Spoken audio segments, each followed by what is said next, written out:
My name is Dawn Stenson. Prior to this event, I've always been just a tad bit psych, so my mother says since the day I was born.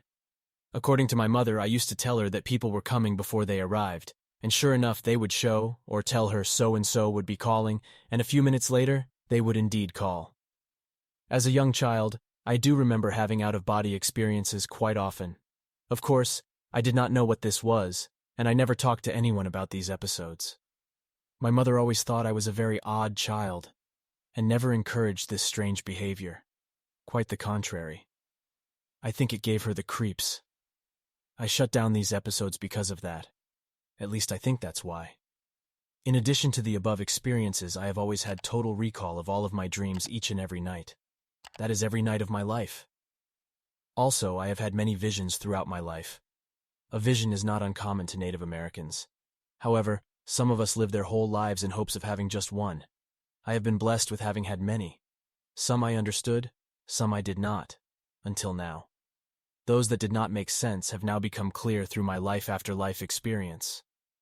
I really don't remember too much leading up to the surgery, other than the fact that I have been a chronic pain patient for over 3 years. I lost my job, which I really loved, due to the severity of my illness. 95% of the last 3 years has been spent in bed due to pain, along with a lot of depression. I have been shuffled about from one specialist to another in the attempt to find out what was wrong with me.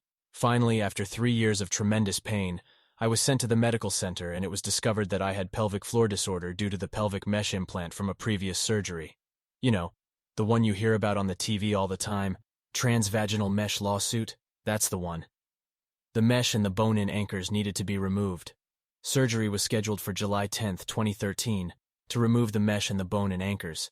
It was supposed to be a 2-hour surgery, and I was to go home after the surgery without restrictions.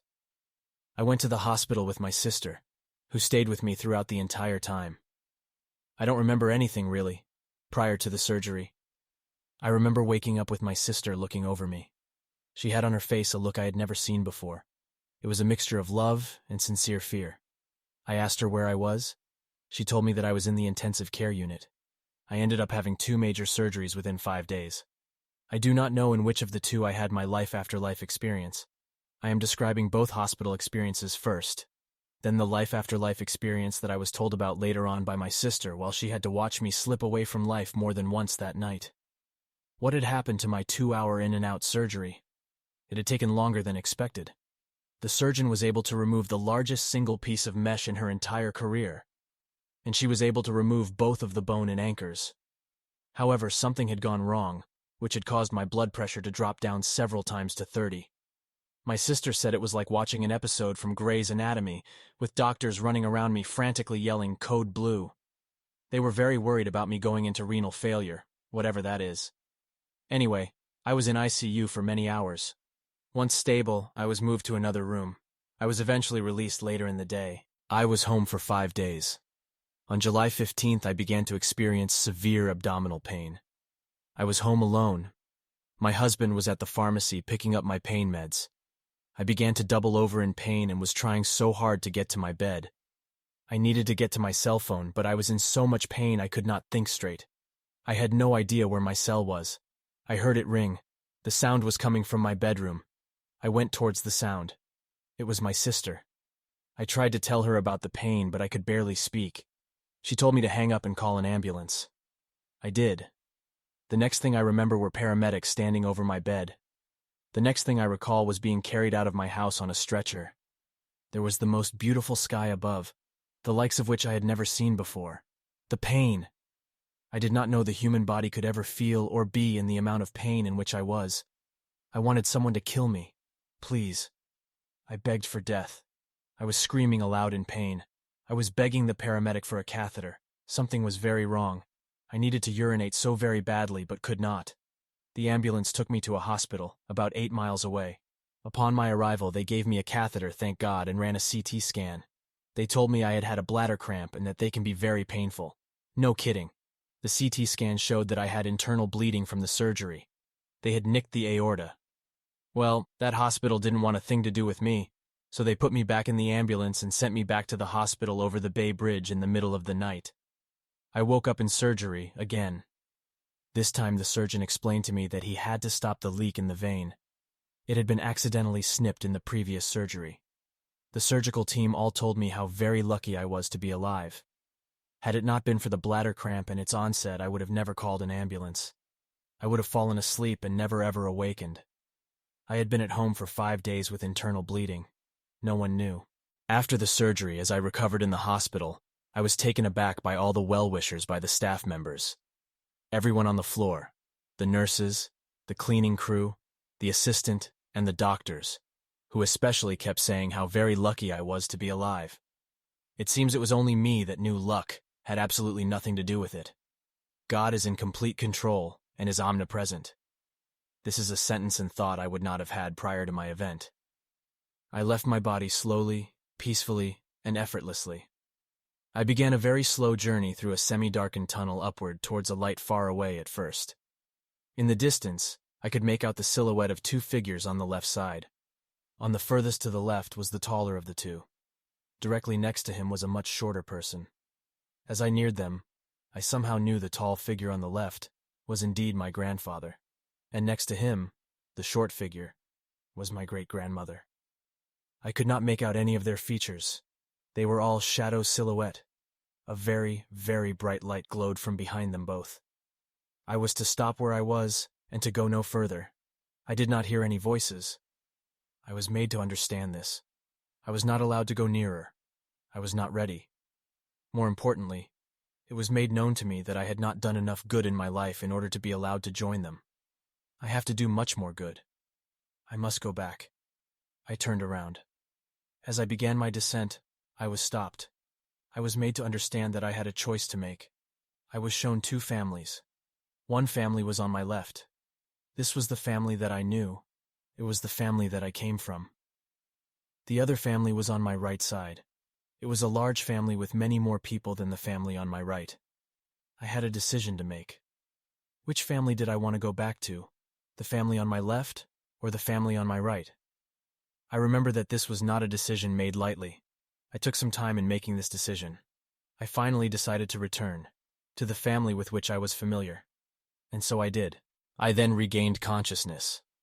What happens after this could fill a novel, for it is miracle after miracle after miracle. To not just me, but to others around me, even my dog and my plants. I am constantly, day after day, moment after moment, getting messages from God. I have been blessed with an abundance of special knowledge. I am told that I will have 1 more surgery, and only 1. This will be on November 13th. After I recover from this surgery, my life is to become extremely busy. The next miracle. My husband and I were driving into San Francisco to meet my sister and mother for lunch, prior to going to my doctor's appointment. We were early, and I had been in the car already for 1.5 hours, which in and of itself difficult and painful for me, not to mention the fact that I had to use the restroom really bad. Since we were running ahead of schedule, I asked my husband to stop at the hospital, since we were in the neighborhood. Also to let me run in and use the bathroom. Hey, it beats using the bathroom at the gas stations. Anyway, I removed my walker from the truck and went into the hospital. I had to walk some distance to get to it, but I made it in time. When done, I came back out to where my husband had dropped me off, and of course he was nowhere to be seen. So I leaned up against the wall with my walker and waited. I cannot stand for more than 5 minutes before the pain becomes unbearable. I started to shake from the pain. I had to stand for far too long. I couldn't take it any longer. I began to get dizzy from the pain. I began to make my way back into the main entrance of the hospital because I knew if I did not sit down right away, I was going to pass right out from the pain of it all. The woman at the information booth asked if I was all right and if I needed help. I said yes, I need help. She asked if I needed a wheelchair. I said yes, and then I began to pass out from the pain. They barely got the wheelchair under me in time, but they did. I then was semi-conscious. I was slumped in the chair as they began to wheel me into and towards the emergency room, ER. When we got to the ER window, the nurse there was trying to get information from me, but I could not speak. I now was having a huge explosion in my chest. It felt like a time bomb had gone off in the center of my chest. The next thing I knew, the entire left side of my face, most especially my lips, had dropped. So did my left arm and my left leg. I could not move anything on the left side of my body. Worse yet, I could not speak. I had no identification on me, as I had just been dropped off to use the facilities. My poor husband must be sick with worry, for he had no idea what had happened or where I was.